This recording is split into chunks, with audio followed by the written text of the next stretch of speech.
मुख्य अतिथि मान्यवर मुख्यमंत्री श्री नवीन पट्टनायक महोदय को मु समस्त तरफ स्वागत जनाऊँगी।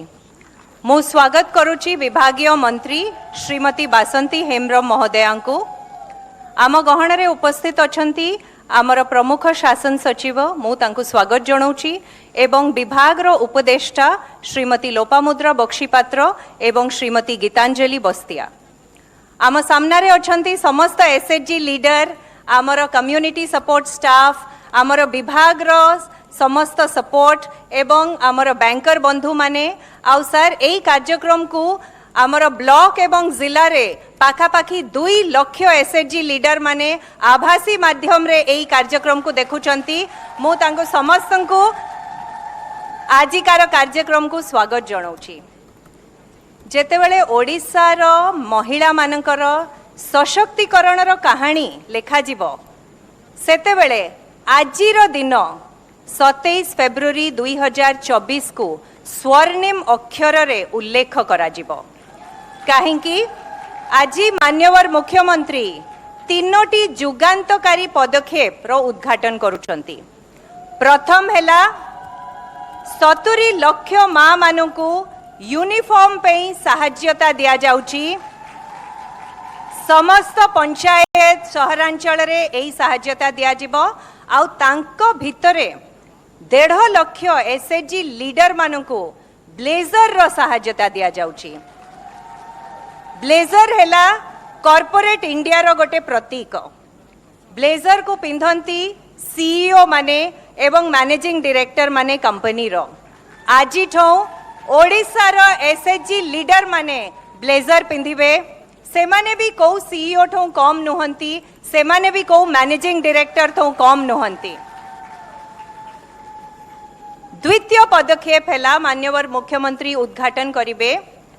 आम राज्य प्रथम राज्य एवं एकमात्र राज्य जे कि एसएचजी माँ मानक ऋण उपरे सुध परिशोध करुचंती एवं आज मान्यवर मुख्यमंत्री उद्घाटित करिबे 0% इंटरेस्ट रे 10 लाख पर्यंत ऋण नेबे माँ माने।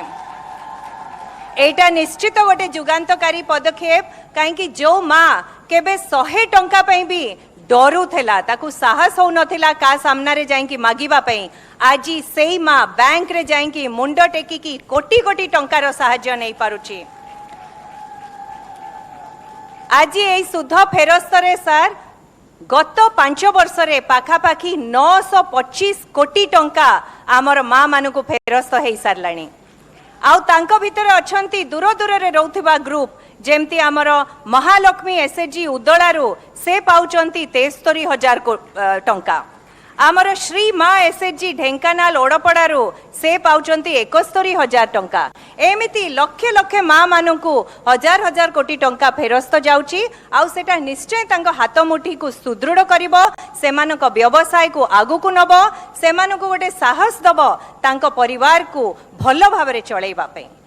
तृतीय पदक्षेप हेला आज आमर मिशन शक्ति बाजार रो उद्घाटन करिवे मान्यवर मुख्यमंत्री आज 6टा बेले।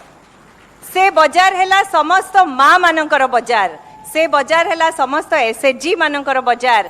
तार प्रोड्यूसर कंपनी हेले गोटे एसएचजी, तार शेयर होल्डर माने भी हेले गोटे एसएचजी।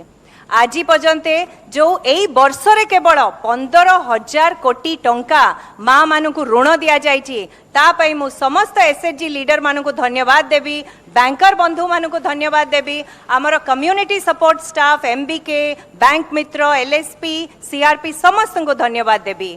सर आज जो पदक्षेप आपण नैचंती ता धेरो आमर एई 15,000 कोटी 2 गुण 3 गुण 4 गुण को वृद्धि पाइब। माँ माने आउरी बेसी टंका नहीं कि ताको फेरस्त करि पारिबे। सो एमिति सबु पदक्षेप मान्यवर मुख्यमंत्री का निर्देश क्रमे मिशन शक्ति विभाग आगु को नहीं चलिबो। जो माँ केवल रोसई घरे बसिकी स्वप्न देखिबा पई भी डरू थेला हांडी साळरो, से माँ आजी ब्लेजर पिंधिकी पासपोर्ट रे तार ना लेखेकी से दुबई इंटरनेशनल एयरपोर्ट आउ सिंगापुर इंटरनेशनल एयरपोर्ट रे लैंड करुची, से एक्सपोजर विजिट पई जाउची, से उद्योगी होची एवं ओडिशा रो जो रूपांतरीकरण रो प्रक्रिया चलची ता देहरे मिशन शक्तिर 70 लक्ष माँ मानकर निश्चित गोटे सुदृढ़ पदचिन्ह रहिलाणी आउ आगुकू भी रहिबो। समस्त को मु एतिकी कहिकी मोर वक्तव्य समाप्त करुची। वंदे उत्कल जननी। धन्यवाद।